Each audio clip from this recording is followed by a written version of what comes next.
ಇನ್ನು ರಾಯಚೂರಿನ ಮಂತ್ರಾಲಯದಲ್ಲಿ ನೀರಿಗಾಗಿ ಹಾಹಾಕಾರವನ್ನು ಪಡುವಂತಹ ಪರಿಸ್ಥಿತಿ ನಿರ್ಮಾಣ ಆಗಿದೆ. ಪುಣ್ಯ ಸ್ನಾನಕ್ಕಾಗಿ ನದಿಯಲ್ಲಿ ಭಕ್ತರು ಅಲದಾಟವನ್ನ ಮಾಡ್ತಾ ಇದ್ದಾರೆ. ಬಿಸಿಲಿನ ತಾಪಕ್ಕೆ ತುಂಗಭದ್ರಾ ನದಿ ಬತ್ತಿ ಹೋಗ್ತಾ ಇದೆ. ಸಾಲು ಸಾಲು ರಜೆಗಳಿಂದ ಭಕ್ತರು ಮಂತ್ರಾಲಯದತ್ತ ತೆರಳುತ್ತಾ ಇದ್ದಾರೆ. ಆದರೆ ಅಲ್ಲಿ ನೀರಿನ ಅಭಾವ ಉಂಟಾಗಿದೆ. ನದಿಯಲ್ಲಿ ಇದ್ದಂತ ಅಲ್ಪ ಸ್ವಲ್ಪ ನೀರಿನಲ್ಲೇ ಭಕ್ತರು ಪುಣ್ಯ ಸ್ನಾನವನ್ನ ಮಾಡ್ತಾ ಇದ್ದಾರೆ. ನದಿಯಲ್ಲಿ ನೀರು ಇಲ್ಲದೆ ಇರೋದನ್ನ ನೋಡಿ ಭಕ್ತರಿಗೂ ಕೂಡ ಭಾರಿ ನಿರಾಸೆಯಾಗಿದೆ. ಸಾಕಷ್ಟು ಸಂಖ್ಯೆಯಲ್ಲಿ, ಸಾವಿರಾರು ಸಂಖ್ಯೆಯಲ್ಲಿ ಭಕ್ತರು ತೆರಳುತ್ತಾ ಇದ್ದಾರೆ.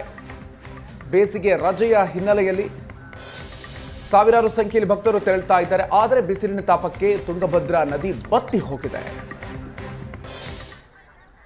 ರಾಜ್ಯದಲ್ಲಿ ದಿನೇ ದಿನೇ ಬಿಸಿಲಿನ ಪ್ರಮಾಣ ಹೆಚ್ಚಾಗ್ತಿದೆ. ಬಿಸಿಲು ಹೆಚ್ಚಾದಂತೆ ನದಿಗಳೆಲ್ಲವೂ ಕೂಡ ಬತ್ತಿ ಹೋಗ್ತಾ ಇದೆ. ನಾವಿವತ್ತು ಮಂತ್ರಾಲಯದಲ್ಲಿದ್ದೇವೆ. ಮಂತ್ರಾಲಯದಲ್ಲಿ ಬಳಿ ಇರ್ತಕ್ಕಂಥ ತುಂಗಭದ್ರಾ ನದಿಯು ಕೂಡ ಬತ್ತಿ ಹೋಗುವ ಸ್ಥಿತಿಗೆ ಬಂದಿದೆ. ನೀವು ನೋಡ್ತಾ ಇರ್ಬೋದು ದೃಶ್ಯಾವಳಿಗಳಲ್ಲಿ. ಮಂತ್ರಾಲಯ ಅಂತಂದರೆ ಕಲಿಯುಗದ ಕಾಮಧೇನು ಶ್ರೀ ರಾಘವೇಂದ್ರ ಸ್ವಾಮೀಜಿಗಳು ನೆಲೆಸಿರುವಂಥ ಪುಣ್ಯ ಸ್ಥಳ.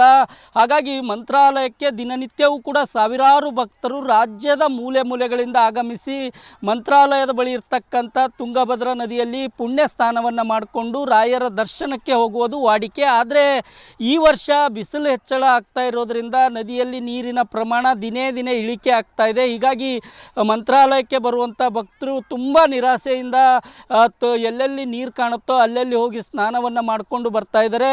ಬಿಸಿಲು ಹೆಚ್ಚಳದಿಂದ ಒಂದು ಕಡೆ ಭಕ್ತರು ನದಿಯಲ್ಲಿ ಪರದಾಟ ಮಾಡಿದರೆ, ಇನ್ನೊಂದು ಕಡೆ ಈ ಬಿಸಿಲಿನ ಪ್ರಮಾಣದಿಂದಾಗಿ ನದಿಯಲ್ಲಿ ನೀರಿನ ಪ್ರಮಾಣ ಕಡಿಮೆಯಾಗಿ ಬರೀ ಕಲ್ಲು ಬಂಡೆಗಳೇ ನದಿಯಲ್ಲಿ ಕಾಣ್ತಾ ಇದೆ.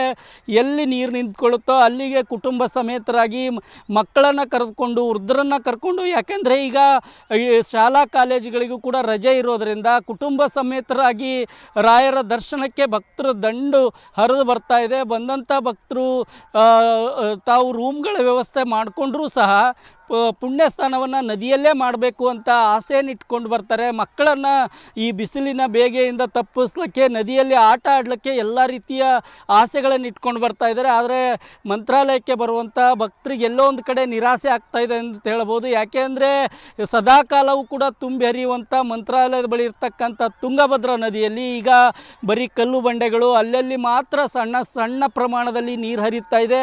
ಹಾಗಾಗಿ ಆ ನೀರಿನಲ್ಲೇ ಇವತ್ತು ಮಕ್ಕಳು ಕುಣಿದಾಡೋದು, ಜಿಗಿದಾಡೋದು, ಎಂಜಾಯ್ ಮಾಡುವುದು ಕೂಡ ಕಂಡು ಬರ್ತಾ ಇದೆ. ಈ ಒಂದು ಪುಣ್ಯ ಸ್ಥಾನಕ್ಕೆ ನಮಗೆ ವ್ಯವಸ್ಥೆ ಆಗಲಿಲ್ಲ ಅನ್ನುವಂಥ ಬೇಸರ ಆಗಬಾರ್ದು ಅನ್ನೋ ಕಾರಣಕ್ಕಾಗಿ ಎಲ್ಲಿ ನೀರಿರುತ್ತೋ ಅಲ್ಲಿಗೆ ಭಕ್ತರು ಹೋಗಿ ಪುಣ್ಯ ಸ್ನಾನವನ್ನು ಮಾಡಿಕೊಂಡು ಬರ್ತಕ್ಕಂಥದ್ದು ಇಲ್ಲಿ ಕಂಡು ಬರ್ತಾ ಇದೆ ಅಂತ ಹೇಳ್ಬೋದು. ಒಂದು ಕಡೆ ಬೇಸಿಗೆ ಬಿಸಿಲು ದಿನೇ ದಿನೇ ಹೆಚ್ಚಳ ಆಗ್ತಾ ಇರೋದರಿಂದ ನೀರಿನ ಮೂಲಗಳೆಲ್ಲವೂ ಕೂಡ ಒಣಗಿ ಹೋಗ್ತಾ ಇದೆ. ಅದೇ ರೀತಿಯಾಗಿ ಈಗ ತುಂಗಭದ್ರಾ ನದಿಯಲ್ಲೂ ಕೂಡ ನೀರು ಒಣಗಿ ಹೋಗಿದ್ದರಿಂದ ಮಂತ್ರಾಲಯಕ್ಕೆ ಬರುವಂಥ ಭಕ್ತರಿಗೆ ತುಂಬ ನಿರಾಸೆ ಆಗ್ತಾ ಇದೆ ಅಂತ ಹೇಳ್ಬೋದು. ಮಂತ್ರಾಲಯದಿಂದ ಕ್ಯಾಮ್ರಾಮನ್ ಶ್ರೀನಿವಾಸ್ ಜೊತೆ ಜಗನ್ನಾಥ್ ಪೂಜಾರ್, ಏಷ್ಯಾನೆಟ್ ಸುವರ್ಣ ನ್ಯೂಸ್.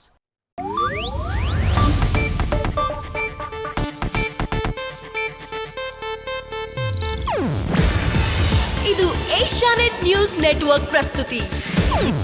ನೀವು ನೋಡ್ತಿದ್ದೀರಾ ಏಷ್ಯಾನೆಟ್ ಸುವರ್ಣ ನ್ಯೂಸ್.